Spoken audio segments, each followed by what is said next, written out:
Olá, bem-vindos ao programa Professor Menino Responde, e hoje nós estamos aqui com a doutora Viviane Aparecida. Ela é advogada, especialista na área de direito médico e direito previdenciário, tem escritório aqui em Canoas e atua várias pessoas com esse tipo de problema, né? Que é um problema bem complexo. Hoje nós vamos tratar aqui com relação ao atendimento do SUS, com relação justamente à questão de falta de atendimento, quando a pessoa não consegue aquilo que precisa, quando a pessoa não consegue um medicamento, quando a pessoa não consegue uma cirurgia, né? Então aqui hoje, o professor Menino Responde, e nós vamos perguntar aqui à doutora Viviane por que o SUS nega medicamentos e cirurgias, né? As pessoas. Como é que funciona isso na prática? Explique, por favor. Bom, o SUS ele estabelece critérios para poder fornecer o medicamento para conceder a cirurgia. Esses critérios eles podem ser financeiros, recursos financeiros, podem ser a gravidade do caso do paciente e pode ser também a existência de alternativas terapêuticas. Um exemplo bem prático que a gente tem no escritório é de uma pessoa que precisava de um anticoagulante. Esse anticoagulante que foi receitado, o SUS fornecia, mas ela não se adequou a esse anticoagulante. E aí foi receitado um outro anticoagulante que não era fornecido pelo SUS. Como o SUS tinha essa alternativa, para que essa pessoa possa ganhar esse medicamento, ela teria que provar de forma robusta que o medicamento fornecido pelo SUS prejudicava essa pessoa de modo a atrapalhar o tratamento dela. E eu queria perguntar também quais são as consequências que geram para as pessoas essa negligência do atendimento pelo SUS. A principal consequência é a piora do quadro clínico, às vezes até o risco de morte, como, por exemplo, no caso de pessoas que têm câncer. Quem tem câncer, no momento que é confirmado o diagnóstico, tem que começar o tratamento de quimioterapia ou radioterapia no prazo máximo de 60 dias, porque ele tem aquele risco de morte iminente. Doutora, quais são os tipos de medicamentos, de insumos, de material que o SUS tem a obrigação de fornecer para a sociedade em caso de necessidade de saúde? O SUS ele tem que fornecer todos os insumos.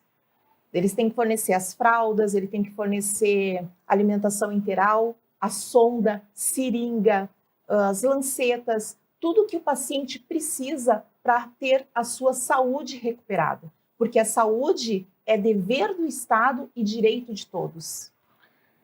E doutora, quando o SUS se nega a fazer uma cirurgia, por exemplo, ou diz que não tem o medicamento, ou se nega a fornecer um medicamento para alguém que está fazendo o tratamento, ou às vezes até tem cirurgia, mas diz assim, olha, a cirurgia é daqui 2 anos, daqui 3 anos, tem que agendar e tal.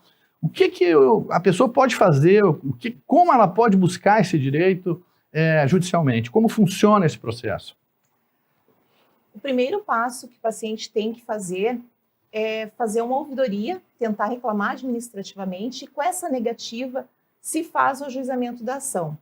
Essa ação ela tem que ter pelo menos 3 documentos básicos, e ela não é proposta contra o SUS, porque a saúde, como é dever do Estado, e aí eu falo do Estado, União, Estado e municípios, são os 3 que vão no polo passivo, são os 3 que são réus. Então, ela vai ter que ter um atestado dizendo que ela está doente, que ela precisa daquele medicamento ou daquela cirurgia, quais as consequências que, se não fizer imediatamente aquela cirurgia, pode acontecer com ela. Ela vai ter que ter 3 orçamentos com o valor do medicamento ou o valor da cirurgia e, principalmente, a negativa do município em fornecer o medicamento ou a cirurgia. Esses são os 3 principais documentos para o ajuizamento de uma ação. E, doutora, a gente sabe que, às vezes, uma cirurgia é uma necessidade urgente. Às vezes, a pessoa precisa fazer, senão pode morrer, né? Ou então está com dores horríveis, né? E as pessoas têm aquele temor do judiciário, da demora do judiciário, né? Então, eu quero saber se o advogado tem como tomar alguma medida urgente dentro do processo para que essa pessoa consiga fazer logo essa cirurgia, mais ou menos quanto tempo? Se puder dar algum caso aí prático também para a gente, explicar isso e dar algum caso prático com relação ao tempo de atendimento por meio de uma ação judicial. Nós temos no escritório um caso em que a gente pede liminar, e por isso a importância do atestado. Quando esse atestado ele é completo e ele coloca especialmente o risco de morte, a gente consegue uma tutela de urgência, que nada mais é que um pedido liminar.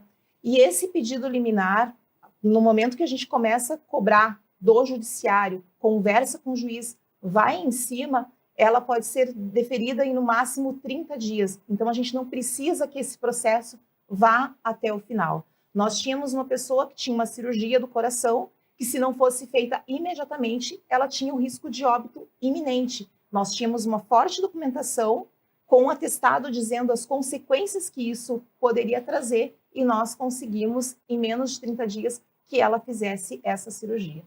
Muito, muito interessante. Então, é possível uma resposta do judiciário urgente para aquelas pessoas que comprovem que necessitem, né, dessa urgência, né? Então, dá para buscar isso desde que tenha, né, comprovação de documentos, é claro, recomendação da cirurgia médica, lá tem que ter provas, né, disso para que o juiz efetivamente conceda isso. Tem um outro problema, doutora, que o SUS, às vezes, ele tem lá a sua tabela de medicamentos, de insumos, e diz, olha, eu não vou fornecer porque não está dentro da minha tabela. É possível buscar judicialmente esses medicamentos ou cirurgias que não estejam lá classificadas na tabela do SUS? Sim, é possível, porque hoje a gente tem um entendimento do Supremo Tribunal Federal que os medicamentos, sendo comprovada a necessidade real do paciente, sem uma outra alternativa de medicamento ou de cirurgia, que ele deve ser fornecido, porque a saúde, ela é direito de todos e é dever do Estado. Isso é uma norma constitucional, ela está no artigo 196 da Constituição, e o SUS ele foi criado, inclusive, por normas infraconstitucionais, como, por exemplo, a Lei 8.080 de 90, que disciplina o SUS, né, que dá as coordenadas, as diretrizes, e que faz com que o Estado tenha esse compromisso de fornecer o medicamento, de fazer a realização das cirurgias, por causa do direito à saúde. Então, independe se está ou não na lista do SUS, o Estado tem que fornecer. Muito bom, muito importante saber que pode entrar com uma ação para vir garantir esse direito, porque tem pessoas que realmente ficam desesperadas, né? Tem gente que pode esperar o tratamento, não é uma coisa grave, é uma coisa, né, que dá para fazer a longo prazo, mas quando às vezes a pessoa está sentindo dor, às vezes a pessoa está com uma coisa grave e ela precisa da cirurgia, ou por questão de dor forte, ou por questão de necessidade mesmo. Então é muito importante saber que é possível buscar isso no judiciário. Mas tem uma outra pergunta que eu quero fazer, doutora. Tem pessoas humildes, por exemplo, que não têm condições de pagar advogado, não têm condição de pagar um advogado particular. Aonde que eles podem buscar auxílio, por exemplo, aqui na cidade de Canoas, com relação a um advogado público, né, que não cobre por esse serviço, aquela pessoa carente que não tem como pagar advogado? Aqui em Canoas, nós temos a Defensoria Pública, que faz esse serviço gratuitamente, além das universidades com curso de direito, como, por exemplo, a UBRA, que tem o Sajubra, porém, tem que comprovar a renda não pode ultrapassar 3 salários mínimos e é feito por agendamento. Interessante, muito importante esse tema, né, porque eu recebo muitas mensagens perguntando justamente sobre isso, né, e pessoas que têm dificuldade de conseguir esse atendimento, essa cirurgia, né, porque o SUS realmente demora muito, a pessoa tem que ser encaminhada ao posto, né, aí do posto ela tem que ser encaminhada ao especialista, aí do especialista ela precisa do exame, né, então aí o SUS vai levando aquilo, às vezes a pessoa está com uma doença grave e pode até vir a óbito. Eu vou agradecer a presença da doutora Viviane Aparecida, que faz um trabalho nessa área como advogada há muito tempo, aqui em Canoas. Obrigado pelas informações. Nos acompanhem no Facebook, no Instagram, está aparecendo aí na tela para vocês. Também no meu canal no YouTube, que tem aulas gratuitas de direito, ao qual vocês podem se inscrever gratuitamente. E também no nosso WhatsApp, 9962-262, vocês podem mandar perguntas sobre o tema que nós vamos ter o prazer de responder, eu e a doutora Viviane, temas sobre cirurgias do SUS.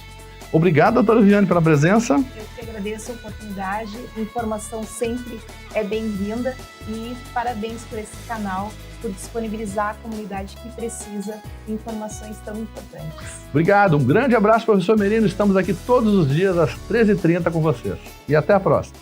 É.